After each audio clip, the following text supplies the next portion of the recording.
ಎಲ್ಲರಿಗೂ ನಮಸ್ಕಾರ. ನನ್ನ ಹೆಸರು ಶ್ರೀವಿದ್ಯಾ. ನನ್ನ ಯೂಟ್ಯೂಬ್ ಚಾನಲಿಗೆ ನಿಮಗೆ ಸ್ವಾಗತ. ಇವತ್ತು ನಾನು ಹೇಗೆ ಗೊಜ್ಜವಲಕ್ಕಿ ಮಾಡುವುದನ್ನು ಅನ್ನೋದು ಹೇಳ್ಕೊಡ್ತೀನಿ. ಮೊದಲಿಗೆ ಹೀಗೆ ಅವಲಕ್ಕಿಯನ್ನು ತರ್ತರಿಯಾಗಿ ನೀವು ಸ್ವಲ್ಪ ಮಿಕ್ಸಿಗೆ ಹಾಕಿ ಮಿಕ್ಸಿ ಮಾಡಿ ಇಟ್ಕೋಬೇಕು. ಹಾಗೆ ಒಂದು ನಿಂಬೆಹಣ್ಣು ಗಾತ್ರದಷ್ಟು ಹುಣಸೆಹಣ್ಣನ್ನ ನೆನೆಸಿಟ್ಕೋಬೇಕು. ಇದರದ್ದು ರಸ ತೆಗೆದು ಇಟ್ಕೋಬೇಕು. ಹಾಗೆ ಒಗ್ಗರಣೆಗೆ ಕಡಲೆಕಾಯಿ ಬೀಜ, ಉದ್ದಿನಬೇಳೆ, ಕಡಲೆಬೇಳೆ, ಸಾಸಿವೆ, ಆಮೇಲೆ ಮೆಣಸಿನ ಪುಡಿ, ಅಚ್ಕಾರದ ಪುಡಿ, ಒಂದು ಬಟ್ಲಷ್ಟು ಕೊಬ್ಬರಿ ತುರಿದಿಟ್ಕೊಂಡಿದ್ದೀನಿ. ಈಗ ಹೇಗೆ ಮಾಡೋದು ಅನ್ನೋದು ನೋಡೋಣ. ಆಗಲೇ ತೋರಿಸಿರೋ ಹಾಗೆ ತರಿ ಅವಲಕ್ಕಿನ ನಾನು ನೆನೆಸಿ ಇಟ್ಕೊಂಡಿದ್ದೀನಿ. ಇದಕ್ಕೆ ಇವಾಗ ನಾವು ಹುಣಸೆ ಹಣ್ಣಿನ ರಸ ತೆಗೆದಿಟ್ಕೊಂಡಿದ್ದೀನಿ. ಇದನ್ನು ಮಿಕ್ಸ್ ಮಾಡೋಣ. ಹಾಗೆ ಬೆಲ್ಲ ಹಾಕೋಣ. ಆಗಲೇ ಬೆಲ್ಲನ ತೋರಿಸಿರ್ಲಿಲ್ಲ ನಾನು. ಬೆಲ್ಲನ ಪೂರ್ತಿ ಹಾಕ್ಕೋಬೇಕು, ಯಾಕಂದರೆ ಅದೊಂಚೂರು ಹುಳಿ ಜೊತೆಗೆ ಉಪ್ಪು ಖಾರ ಎಲ್ಲ ಮಿಕ್ಸ್ ಆದ್ರೇ ಸರಿ. ಅದರ ಜೊತೆಗೆ ಸಿಹಿ ಕೂಡ ಇರಬೇಕು. ಹಾಗೆ ಹಿಂಗೆ ಹಾಕ್ಕೊಳ್ಳೋಣ.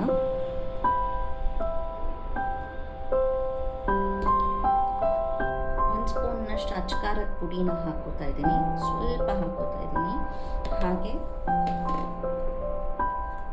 ಮೆಣಸಿನ ಪೌಡ್ರನ್ನ ಹಾಕ್ತಾ ಇದ್ದೀನಿ.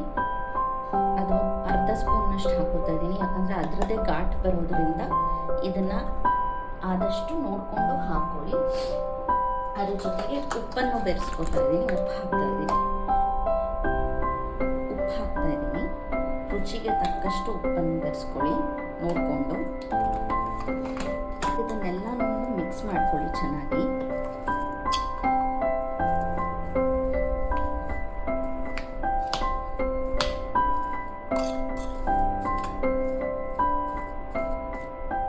ವೀಕ್ಷಕರೇ, ಹೀಗೆ ಇದನ್ನು ಮಿಕ್ಸ್ ಮಾಡಿ ಇಟ್ಕೋಬೇಕು. ಇದಕ್ಕೆ ನಾನು ಅಚ್ಕಾರದ ಪುಡಿ, ಒಬ್ರೊಬ್ರು ಸಾಂಬಾರ್ ಪೌಡ್ರನ್ನು ಉಪಯೋಗಿಸ್ತಾರೆ. ಅಚ್ಕಾರದ ಪುಡಿ ಇಲ್ಲ ಸಾಂಬಾರ್ ಪೌಡ್ರು ಇಲ್ಲ ಪುಳಿಯೋಗರೆ ಪೌಡ್ರನ್ನಾದ್ರೂ ನೀವು ಉಪಯೋಗಿಸ್ಕೋಬಹುದು. ನಾನು ಇಲ್ಲಿ ಅಚ್ಕಾರದ ಪುಡಿನ ಉಪಯೋಗಿಸ್ಕೊಂಡಿದ್ದೀನಿ. ಅಚ್ಕಾರದ ಪುಡಿ ಜೊತೆಗೆ ಕಾಳುಮೆಣಸಿನ ಪೌಡ್ರು, ಅದರ ಜೊತೆಗೆ ಉಪ್ಪು, ಬೆಲ್ಲ ಮತ್ತು ತರ್ತರಿಯಾಗಿ ರುಬ್ಬಿಟ್ಕೊಂಡಿದ್ದ ಅವಲಕ್ಕಿಗೆ ನಾನು ಹುಣಸೆ ರಸನ ಮಿಕ್ಸ್ ಮಾಡಿ ಇದನ್ನು ಹೀಗೆ ಮಿಕ್ಸ್ ಮಾಡಿ ಇಟ್ಕೊಂಡಿದ್ದೀನಿ. ಇನ್ನು ಮುಂದಕ್ಕೆ ನಾವು ಈಗ ಒಗ್ಗರಣೆ ಹಾಕ್ಕೊಳ್ಳೋಣವಾ.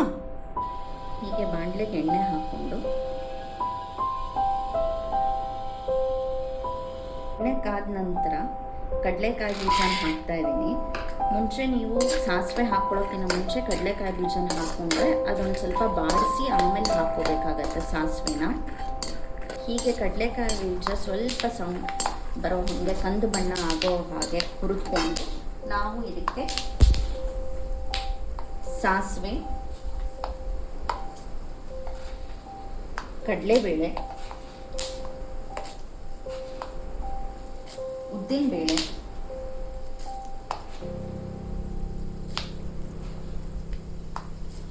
ಹಾಗೆ ಕರಿಬೇವು ಮತ್ತು ಬಾಟಿ ಮೆಣಸಿನ್ಕಾಯಿನ ಹಾಕ್ಕೊಂಡು ಚೆನ್ನಾಗಿ ಬಾಡಿಸ್ಕೋಬೇಕು. ಬೇಕು ಅನ್ನೋರು ಇದಕ್ಕೆ ಸ್ವಲ್ಪ ಗೋಡಂಬಿನೂ ಹಾಕೋಬೋದು ಒಗ್ಗರಣೆಗೆ. ನಾನಿಲ್ಲಿ ಬರೀ ಕಡಲೆಕಾಯಿ ಬೀಜನ ಬಳಸ್ಕೊಂಡಿದ್ದೀನಿ, ಗೋಡಂಬಿನ ಬಳಸ್ಕೊಂಡಿಲ್ಲ. ಹಾಗೆ ಮಾಡಿಕೊಂಡು ಚೆನ್ನಾಗಿ ಹುರ್ಕೋಬೇಕು. ಈ ಒಗ್ಗರಣೆಗೂ ಸ್ವಲ್ಪ ನಾನು ಇಂಗನ್ನು ಬಳಸ್ತಾ ಇದ್ದೀನಿ, ಯಾಕಂದರೆ ಒಗ್ಗರಣೆಗೆ ಹಿಂಗೆ ಹಾಕ್ಕೊಂಡ್ರೆ ಅದ್ರ ಘಮ ಮತ್ತು ರುಚಿನೇ ಬೇರೆ. ಸ್ವಲ್ಪ ಕಡಲೆಬೇಳೆ, ಉದ್ದಿನಬೇಳೆ ಎಲ್ಲ ಆದಮೇಲೆ ಇದಕ್ಕೆ ನಾವು ಸ್ವಲ್ಪ ಅರಿಶಿನ ಪುಡಿನ ಹಾಕ್ಕೊಳ್ಳೋಣ. ಅರಿಶಿನ ಎಲ್ಲ ಅಡುಗೆಗೆ ಉಪಯೋಗಿಸಿದ್ರು ತುಂಬ ಒಳ್ಳೆಯದು. ಈ ಮಿಕ್ಸ್ ಮಾಡ್ಕೊಂಡಿರೋ ಅವಲಕ್ಕಿನ ನಾನು ಇಲ್ಲಿ ಈ ಒಗ್ಗರಣೆಗೆ ಬಗ್ಗಿಸ್ಕೊತಾ ಇದ್ದೀನಿ.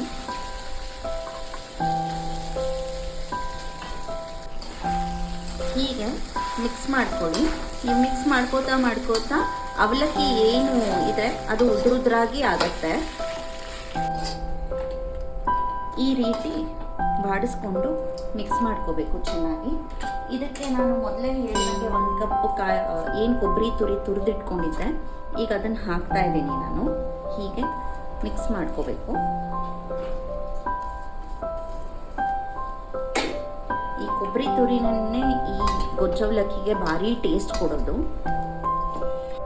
ಕೊನೆಯದಾಗಿ ಮೇಲ್ಗಡೆ ಸ್ವಲ್ಪ ಕೊತ್ತಂಬರಿ ಸೊಪ್ಪನ್ನ ಹೀಗೆ ಕಟ್ ಮಾಡಿ ತುರಿದಿಟ್ಕೊಂಡಿರೋ ಕೊಬ್ಬರಿ ಜೊತೆಗೆ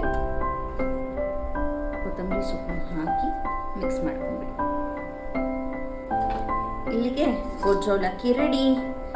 ಈ ಗೊಜ್ಜೋಲಕ್ಕಿ ಅಂತೂ ನನ್ನ ಮಗಳಿಗೆ ಭಾರಿ ಇಷ್ಟ. ಈ ವಿಡಿಯೋ ನಿಮಗೆ ಇಷ್ಟ ಆದಲ್ಲಿ ಲೈಕ್ ಮಾಡಿ, ಶೇರ್ ಮಾಡಿ, ಹಾಗೆ ಸಬ್ಸ್ಕ್ರೈಬ್ ಕೂಡ ಮಾಡಿ.